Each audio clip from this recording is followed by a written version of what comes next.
On today's Global Focus Update, we are going to be looking at the part 1 of the case between the Unicall professor and his student. Unicall professor pressurized me to trade my virginity for admission. Witness. The professor of law is being prosecuted for alleged sexual harassment of female students.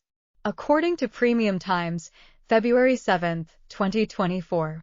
Tika J., not real name, the Independent Corrupt Practices and Other Related Offenses Commission, ICPC's star witness, on Tuesday, stated that Cyril Ndaifon, the suspended dean of the Faculty of Law, University of Calabar, Unicall, pressurized her to trade her virginity in exchange for an admission into the institution.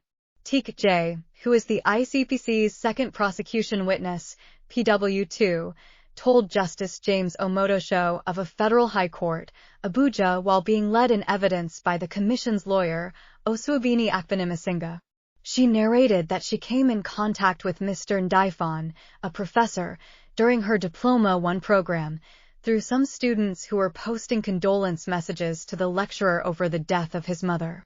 So, being a student of the Faculty of Law, I decided to send my condolence messages to him. He thanked me and asked what level I was, and I told him I was in Diploma 1. After some days, I made a post on my WhatsApp status and he asked, "Is this you?" And I replied, "Yes, sir."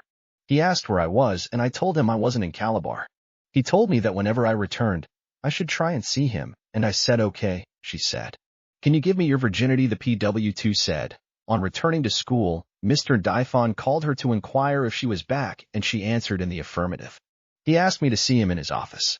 After my lectures that day, I went to his office. When I got there, he had many visitors waiting for him. He asked that I wait for him. After some hours, he dismissed his visitors and asked me to lock the door. I did as he instructed. He stood up from his seat and asked me to hug him. I moved back and he asked if I was scared. I nodded my head. He said I should not be scared and that I should see him as a father. Requested for the hug again.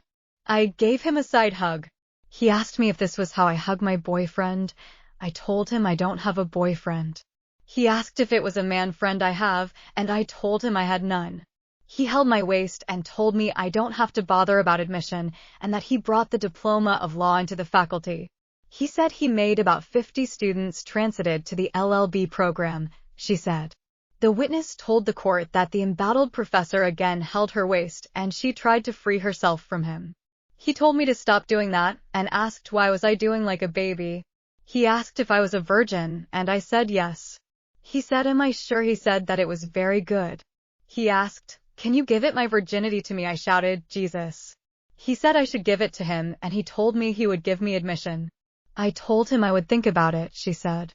According to the witness, Ndaifon touched my chest, which is my breast area. He said he never knew I was this big. Please like, share, and subscribe to Global Focus Update for more news.